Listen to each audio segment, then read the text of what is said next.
Hello and welcome to the Womb-Centered Healing Podcast. I'm Sama Morningstar and I have Alexandra Pope here with me today. So Alexandra, you're the co-founder of the Red School, is that right? You have a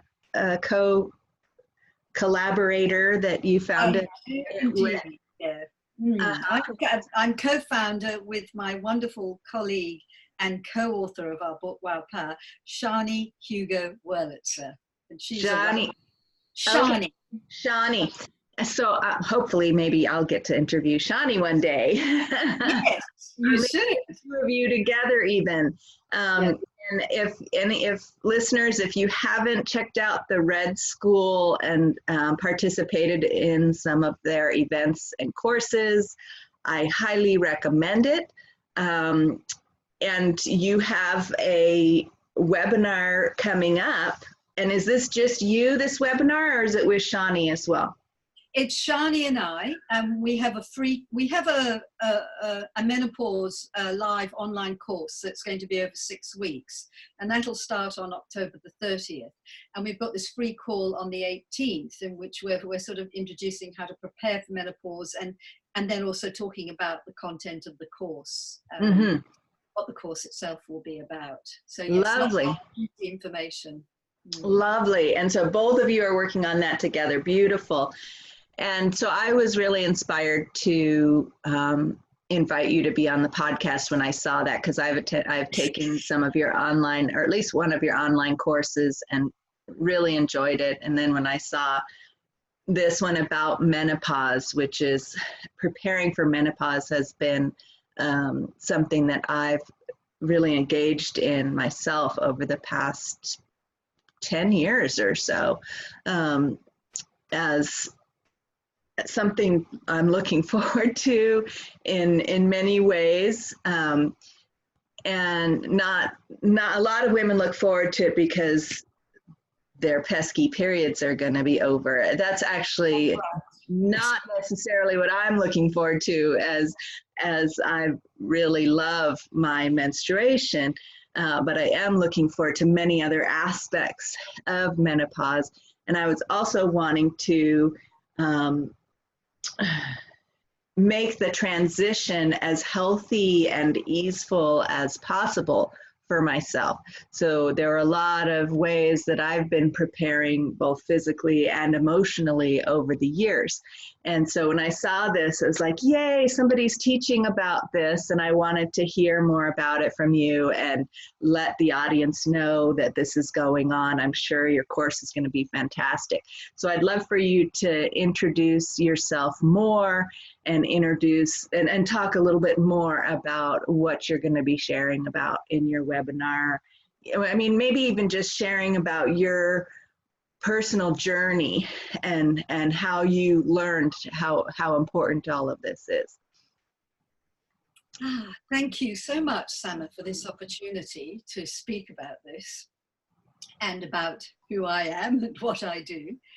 I have been working, I have a background in psychotherapy and teaching from way back, but I have been involved in this work of exploring the menstrual cycle and this initiatory arc from menarche to menopause for over 35 years. So I've really been cooking something for a long time. And this is, of course, what we teach at Red School, Shani and I. Shani is actually 20 years younger than me, so she's still happily menstruating away, and I'm in post-menopause country. So, and she's a mother of daughters, and so we sort of cover the kind of full range of experience really between us, or a good range of experience between us. So I am 10 years post-menopause now. And it's really, and I've been teaching, I've been running menopause workshops for about 8 years. And for a long time, women kept asking me for workshops on menopause, because God knows I've been running workshops forever on all aspects of menstruality. But I just used to sort of balk. I think, how do I communicate, that the enormity of the process that we go through, because it is this huge biopsychospiritual transformation that we go through.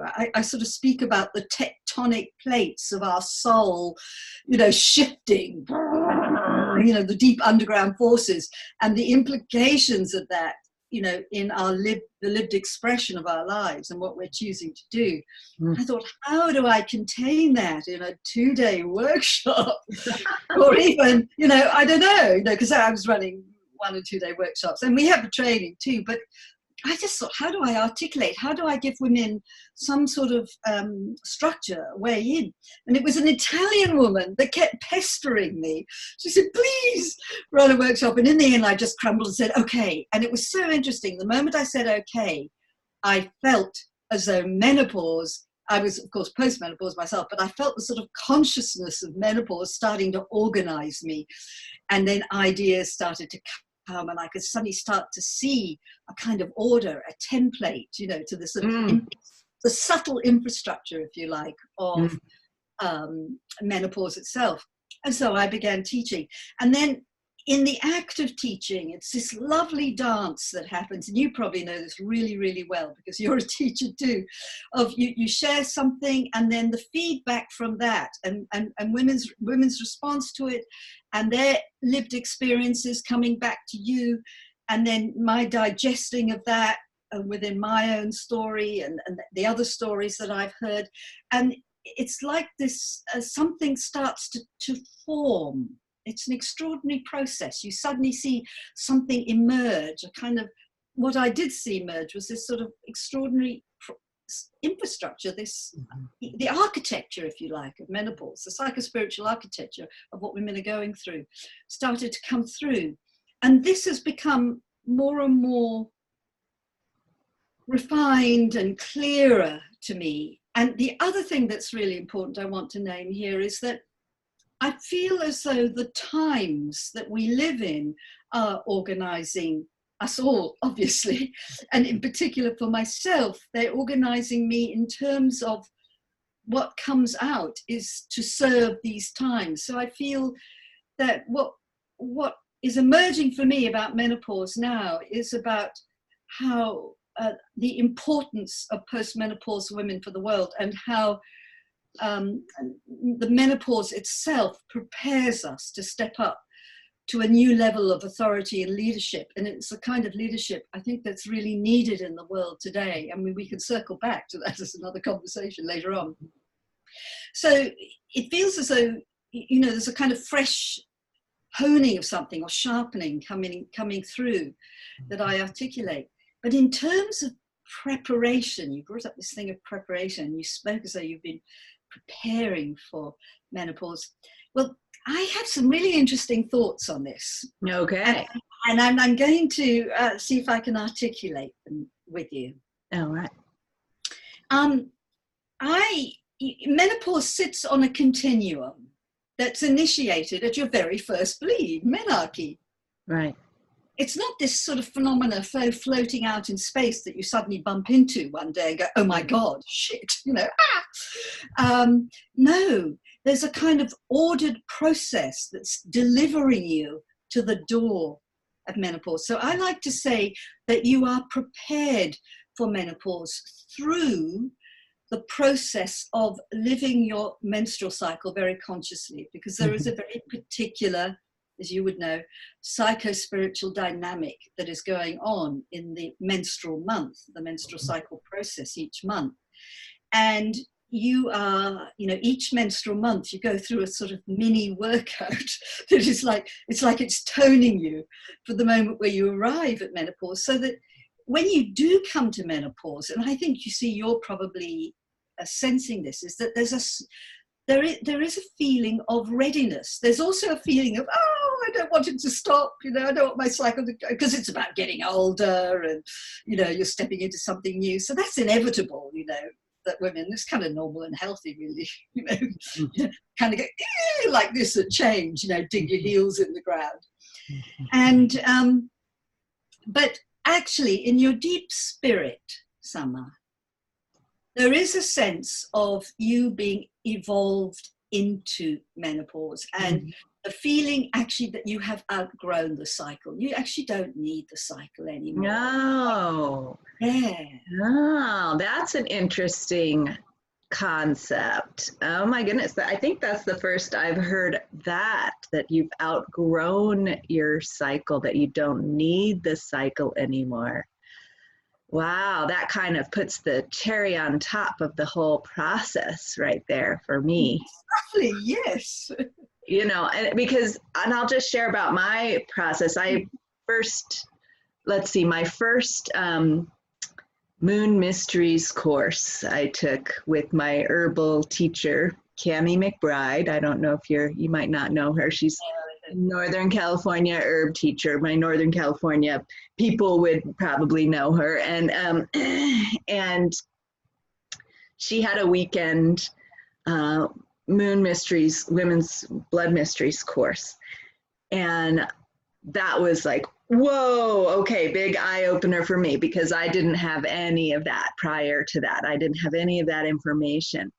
And the thing that she said about menopause that really stuck with me throughout the years was that, well, a couple of things. She said that menopause is like the menstruation of your life. So it got me thinking about these cycles as concentric circles, or circles within circles, right? We've got the whole life cycle from birth to death, and all the different phases that occur, especially for women, menstruating women, within that cycle, birth to death, right? Then you've got the yearly cycles of the seasons, and then you've got, for menstruating women, the monthly cycles. And so the month mirrors the seasons of the year and the whole life cycle. And so the whole life cycle, menopause is like menstruation is in the month. And so, and then she went further to say that whatever emotional challenges or healing processes that your monthly cycle is calling for, that you don't address. And she referred to PMS or mood issues as needs that you have, emotional and psychosocial needs you need to address, whether that means making a big change in your life, or communicating something with your loved ones, or finding a way to address it, whether inwardly or outwardly. Something needs to change. Some, structure, sometimes big structures of our lives need to change to address these things. And it's understandable. Life isn't set up to make menstruating women happy. It's just not, right? Our society and all the structures of life has been designed to just sort of ignore all of that and sweep it under the rug. And we don't like being swept under the rug. It's not a happy. Absolutely not. Under that rug, it's all dusty, and so we can't breathe. And so instead of continuing to sweep it under the rug, she said, it was like, okay, I get the message. If I sweep myself under the rug, menopause is going to be a big nasty thing where all the dust bunnies are going to come bursting out from under the rug and demanding my attention. And I really got that when she shared that. And that was 20 years ago. So I've had my eye on this. Okay, I need to be attending, not sweeping myself under the rug, not sweeping my menstruality under the rug. And so I continued that study and that exploration. How did my health need to be in order to have a healthy, vibrant menstrual cycle? How did my relationships, what did I need to heal? What trauma recovery did I need to undergo? How did I need to change the way I approached intimate relationships? How did I need to change the way I approach my sexuality, my profession, my soul purpose? Everything to me was that. My menstrual cycle was my barometer, if you will, or like my thermometer even, of like how am I doing with all of these things. And And I even had an experience not too long ago where my husband and I had made a big life change, and I'd been living out in the woods for a long time, and we'd moved to the big city. Granted, we were on the beach, and I thought that would be fine because I'd always wanted to live on the beach. And I was getting these screaming hot flashes in my mid 40s telling me to leave the city and go back to a place where I'm living now, actually.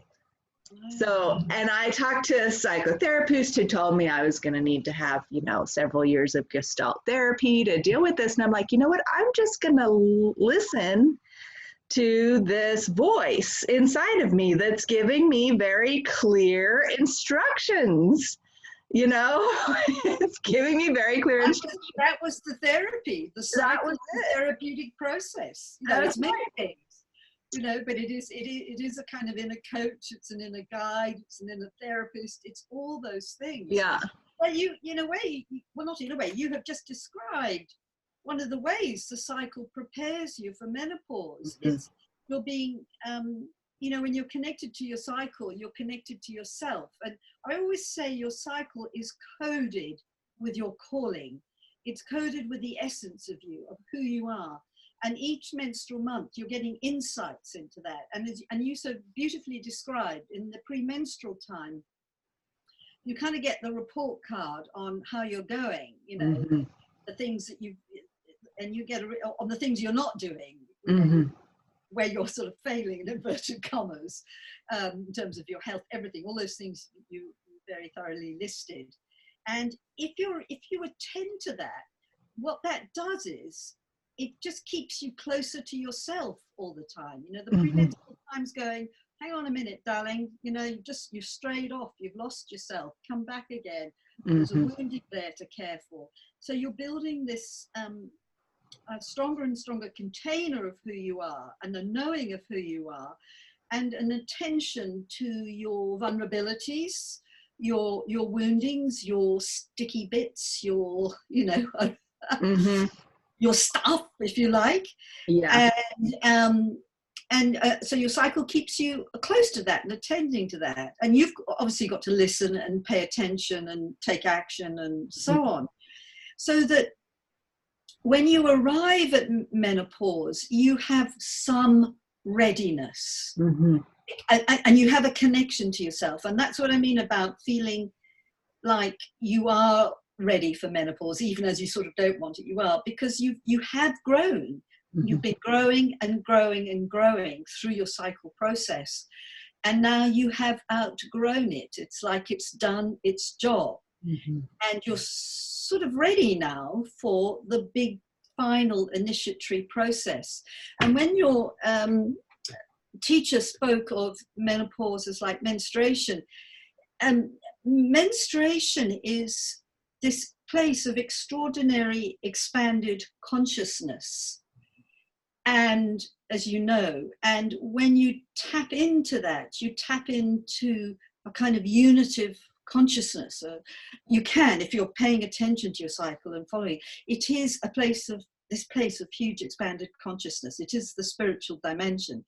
And you can experience this sense of oneness and kind of belonging and deep knowing of who you are. Well, at menopause, you are actually stepping into that and, in a sense, remaining there, just as your teacher said. It is, you are now fully occupying that place. You are stepping up to serve a larger consciousness now. And it's not about you anymore. It is a real surrender of the personal, even as, one's personal stuff is still alive and well.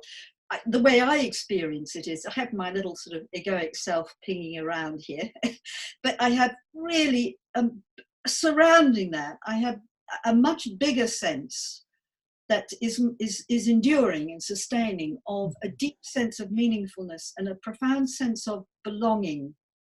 And I talked about this actually just in another interview yesterday, a belonging to the soul of the world.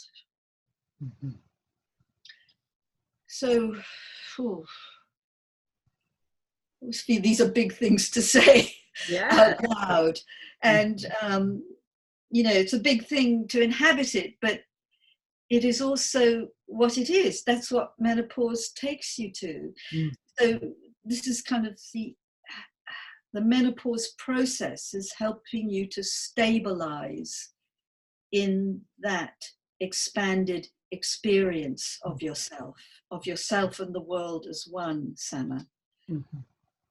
So Yes. it seems like this, with this stabilizing, because when you say those big things, it sounds like it would be easy to be unstable in that, to not know where you were, to not know how to navigate in such a big belonging. I mean, belonging to the soul of the world. I mean, I know that I've had moments of experiences like that, but it's hard to sustain that in daily life.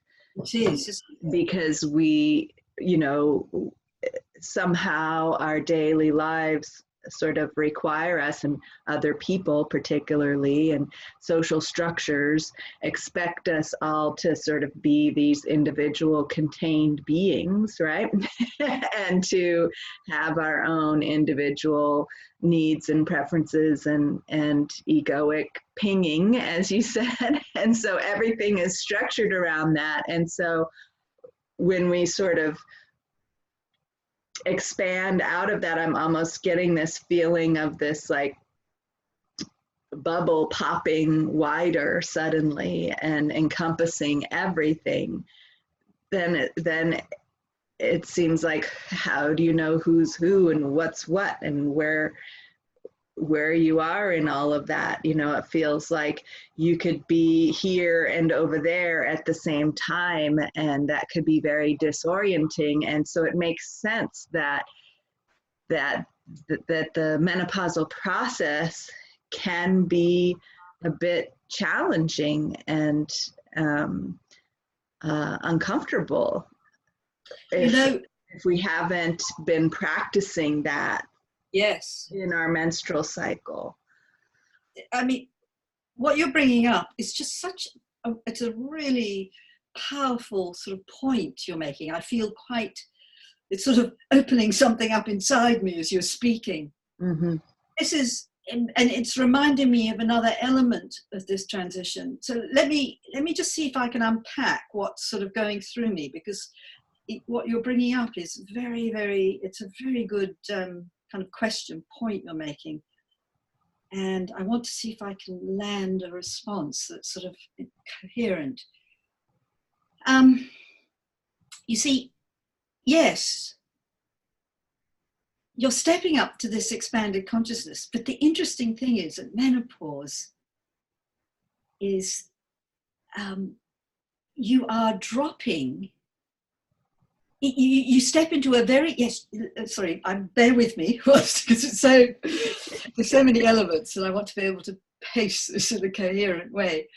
So the initial thing in menopause is of everything falling away, and a woman having all women will feel this. They'll just feel they want to get away from everything. They just need space, and they just don't want to do normal life in the same way. And that is just absolutely right and proper. You need space now, because you need as much chi as possible for yourself, to be focused on yourself and on the fact that you are literally surrendering an identity, and in a way all those things you've just speaking about, all the structures of society, all the kind of habits and processes you've taken on, some of which are you, but some of which are sort of enculturations and so on. And you are going to be, it's like a suit of clothing that you're taking off. So you're taking something off. So you are now naked. You are naked. And you are exposed to yourself, and there's no way you can be out in the bright lights of the world with this level of exposure. Now you're exposed to yourself, but you're also exposed to sort of the spiritual dimensions, and you're also exposed to your shadow, to the kind of darkness, and also the cultural shadow. And so if women understand all this and can give themselves permission to take space and to really hold their boundaries, then there's a very powerful kind of, I can only say magic, that starts to happen. But this takes place over an arc of time. Now, I'm only giving you tiny little bits in this process. Right. There's so much packed in there. And of course, our course goes into this in great detail. But what's happening is you're really being exposed into the essence of who you are. So you're coming into a very intimate connection with yourself. That really does happen if you can be patient. At first, it won't feel like that. But if you just give yourself the space and time and drop all that sort of focused, linear goals, doing blah, blah, blah kind of crap, because it'll screw you up now. I mean, it's useful at other times, but right now it'll mess you up. And be patient with yourself. You'll feel yourself coming to rest in yourself, is the only way I can describe it. And we're talking over an arc of time of, well, I think of the whole thing as something like a sort of 7-year arc, but the sort of maybe intense time, maybe 2 or 3 years, something like that, Summer. And as you're settling down into yourself, you're coming into a very intimate place of connection. And I think this helps with dealing with that expansion. And the fact that you are now connected to something greater, because what menopause does is root you in the utter genius and uniqueness of who you are. And I often share this, but I would find myself going, oh my God, literally banging my forehead, going, oh my God, this is who I am. It was like a revelation to me. And I'd always been, I'd done my inner work. I'd been doing my cycle awareness. I knew I was following my calling. I knew what I wanted to do, etc., etc. But it was like this fresh revelation. So real deep recognition of my limits, actually, in a good sense. Oh, this is who I am. I'm not that. I'll let other people do that. Can you hear the boundaries in that? The clarity. Yes. It is so good. That is one of the best gifts of menopause. That recognition of who you are, and then following on from that, an acceptance. And you must. That's key. So, and you can do it now, because you can suddenly see yourself and go, oh, relief. And you accept yourself. And you recognize, I'm not that kind of person, I'm this person. And that gives you this huge rooting into something and a kind of boundariedness about what you're about. And a recognition of what really the essence of what you've come to serve. Now, I really want to emphasize that this isn't a kind of a one-hit wonder. It's a kind of rolling phenomena. You get real clarity. But I think now, 10 years later, and these 10 years of really completely dedicating, because I gave up all my previous life. I changed everything, which is what you do at menopause, literally, jobs, countries, everything. And to set myself on this new course. Now, 10 years down the track, that I can see how things have come into even sharper relief for me. And that's the nature of getting older too, Summer. It becomes more and more distilled and refined, and there's a huge clarity, and it's quite fierce, actually. It's a real fierce, and it's as though I must hold this line and not try to do everything. No, because I don't have the juice anyway. And also, why would I do everything? Because I'd be rubbish at the things that I'm not good at, there are other people who have those brilliant skills. That's their genius. Yeah. And I've got my genius, and it's just glorious to be able to completely throw myself into my own genius, to recognize it, to celebrate it. I'm not going to be immodest about this. I know what I'm good at, and I love doing that and sharing that and, bringing out my particular brilliance, and and then stepping back and letting another person do the other stuff, Right. which I don't do. Yeah. Wow. This so speaks to me in my process, because I like to do everything, I that's been my challenge, is I just fall in love with every aspect of everything. And I know I am rubbish at a lot of things. And I've already started that process. In fact, I just have started to enlist artists for things like logo making and banner, graphic design and stuff, because I've tried my hand at that kind of thing. I'm an artistic person, but it's just, I'm not. And I've had some wonderful artists step forward and offer beautiful work. And I'm like, oh my God, that would have taken me a year and a half, Yeah.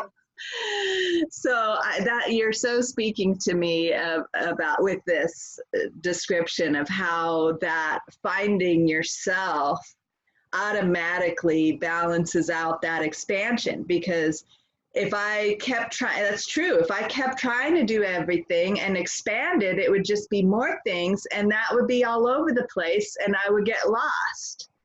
Precisely. Right? So that narrowing in of who I am and what my job is and what I'm meant to be offering to the world, and really that clarity, that sounds delicious. And then from that, it's like that deep root allows the tree branches to expand as wide as and in as great a beauty of its particular species and particular flower and fruit that it gets to offer the world in a bigger and bigger way. Without that root, it would fall over and wash down the river, So, so beautiful to hear you describe that. I had a question that came up when you were speaking, but you completely enraptured me with all of this.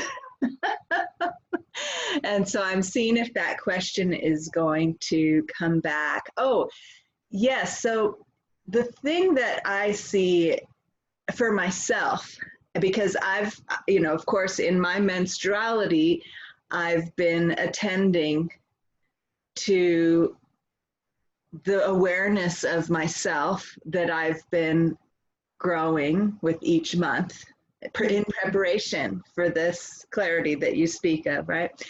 And the awareness of my boundaries, and I've had this sort of premonitionary awareness around my relationships, particularly my husband, of things that I kind of am willing to do or participate in now that I know I'm not going to want to do in 4 or 5 years' time. And I've begun the process of communicating that and asking for what I need around these things, and weaning him off of me doing those things, right?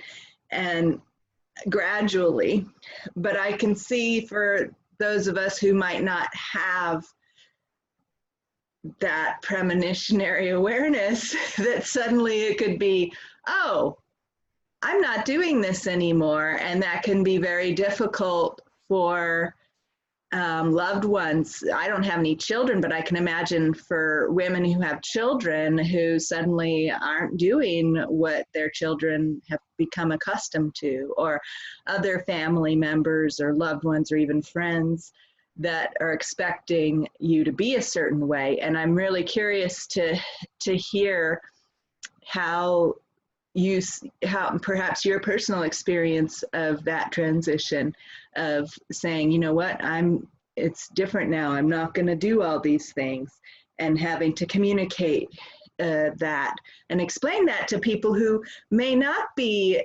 menstrual educators and aware of all of this. In fact, very likely are not, even though they're close to you. And, I know I have people, family members and close people that kind of get it. And then there's the ones that think I'm just doing some crazy weirdo stuff, and have just bought the whole mainstream societal ideas about menstruation hook, line, and sinker, and think that I'm off the deep end talking about it all the time.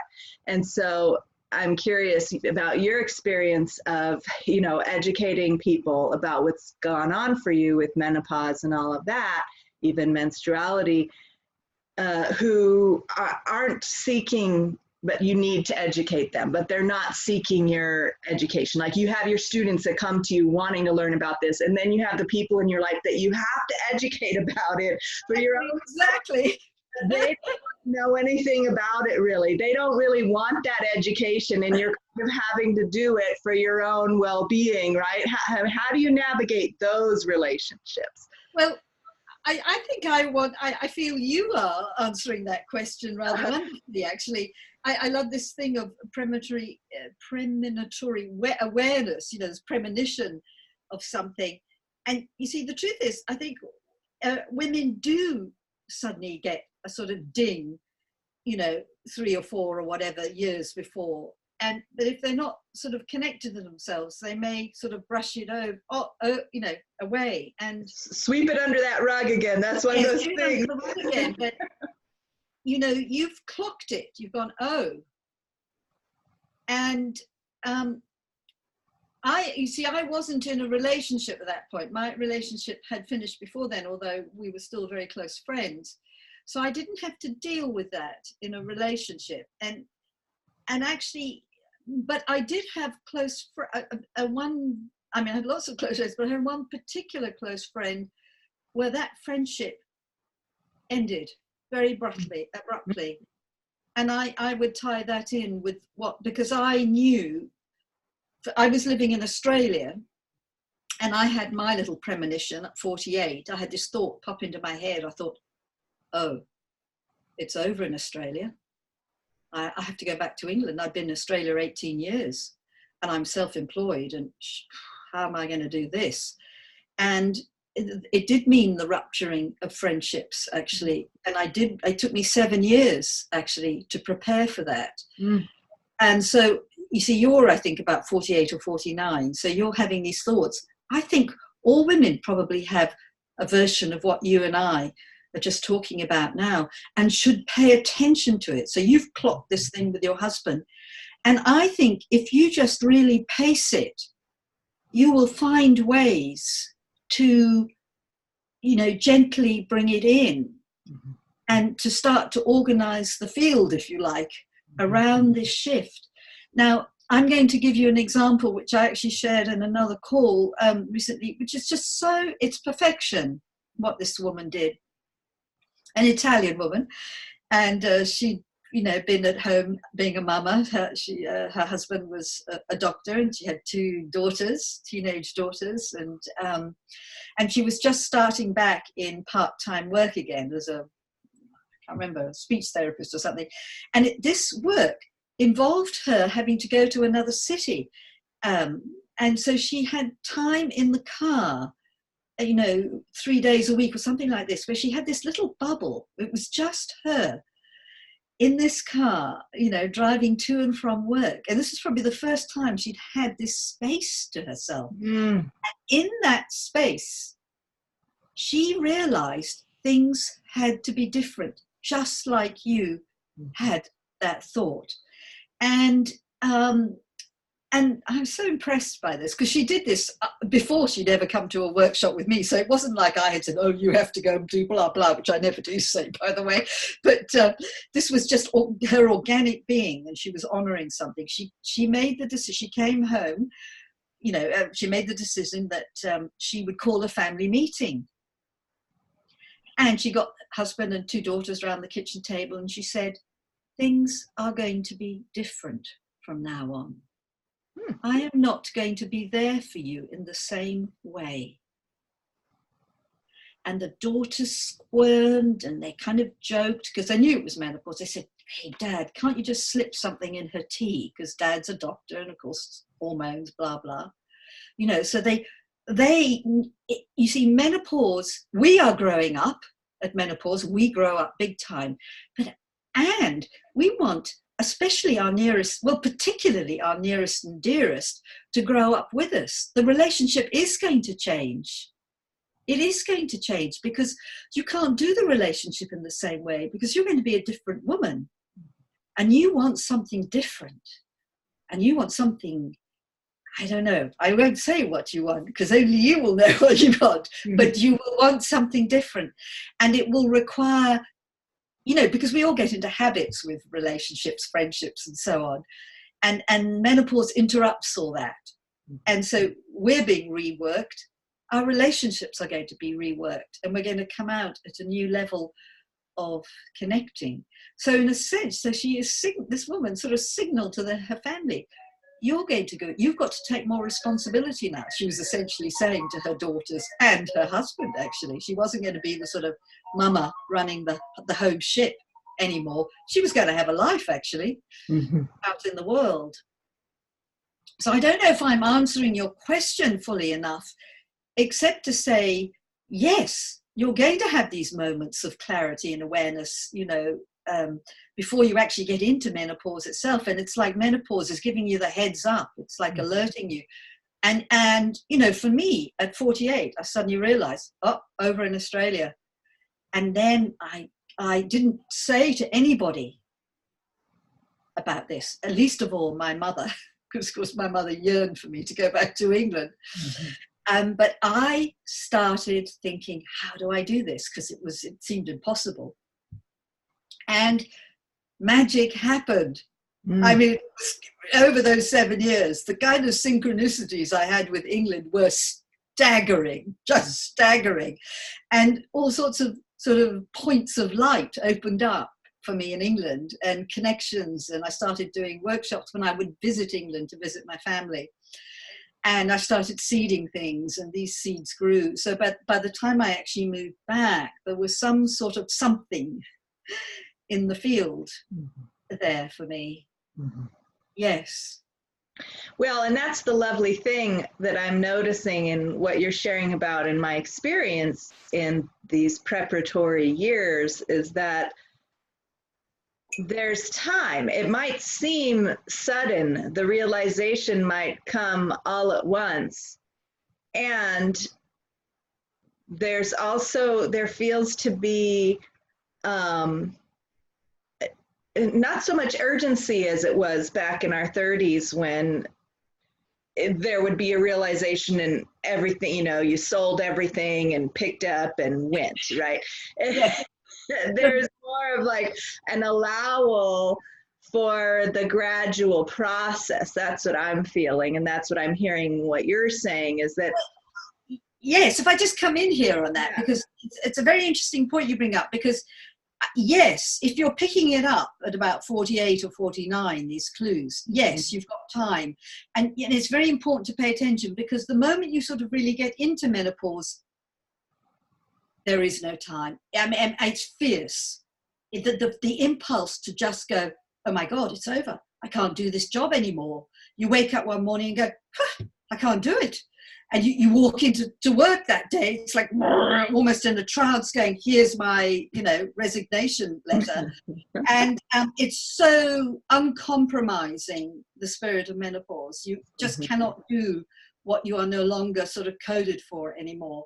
So it can be, so you need to, so I had sort of laid the infrastructure for that moment where I remember it very clearly with my psychotherapy practice. I built up a really good psychotherapy practice, and I was self-employed. It was really healthy and sturdy, and I had figured out what I was, as a therapist.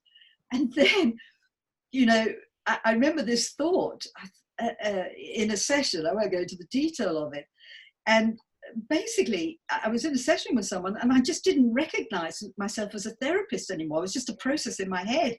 And I remember thinking, thank God I am closing my practice, because I was close to leaving for the UK, because I knew in that moment, I cannot do this a day longer. It would be irresponsible actually to my clients. But fortunately, because I had been winding up my practice over a year, you know, preparing them over a year for the fact that I was ending, because I knew I was going to England, but suddenly recognizing, gosh, no, I cannot be a therapist anymore in that way. So if you pick up the early signals, you start to lay the ground. And then when the heat comes up, literally and metaphorically, you're ready for it. You know, you've got, and I just really want to affirm, you know, we've had a life. I'm really hoping that when women arrive at menopause, they have resources. They've kind of worked some stuff out about their lives, you know, because if you haven't, menopause will be really tough. But that you've got some sort of contingency plans, because, you know, for me to move countries and was going to require some money, but I was always careful. I had savings. I somehow implicitly knew I had to sort of build up savings. And I had a buffer in which I could allow the new work to emerge, because you don't want to walk into work the next day and go, here's my resignation letter, if you don't have a contingency plan, either other work you've been growing, or, you know, some money stashed away, or Right. whatever. Because so there are sort of two responses there. One is you do have time if you pick the signals up sooner. But if you suddenly find yourself in menopause, like really dropping into the heart of it, it's very urgent at that point.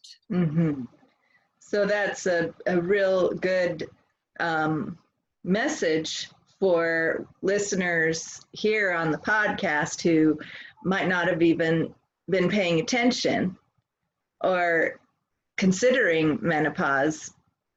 Right, that get it swept under the future rug somewhere, right? That it behooves us to pay attention to those inner signals that are giving us a clue about what's to come, and to listen to the messages from our future self, perhaps. Beautiful, Sama. Right, that, you know, I mean, I know I've done plenty of healing journeys where I go and interact with my past self to heal some trauma that happened in the past, right? Well, what if my future self is sending wisdom, visiting with wisdom in my dreams or whenever, and giving me signals and messages saying, time to do this, to get ready or prepare this? I certainly feel that. And I feel very reassured by what you're sharing. I know that I've been preparing my husband for my eventual shift in profession, at least, and I've been demonstrating a different approach to entrepreneurship that he's learning from and learning to trust by watching me as an example.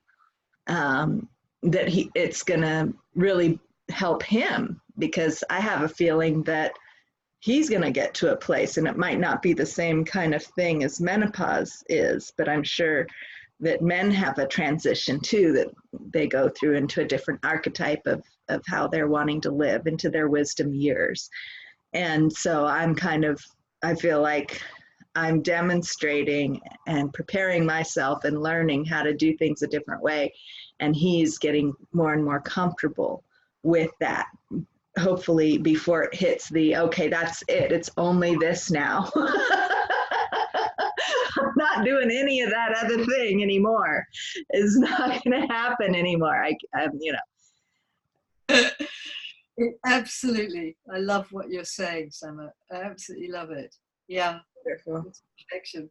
Thank you so much, Alexandra, for joining me and sharing all of your wisdom with us. I'm sure it's not all of it, but so much of your wisdom. And I'm sure that people listening are going to be very curious about your free free webinar that you're going to do. I just actually remembered something there, because my mind is a slight blur, because I've been working on so many different elements of this course. But in the free call, I have a hunch we are doing the exercise where you meet your future self, your post-menopause self. Oh, wow. It's an exercise we use in our menopause work. So I had a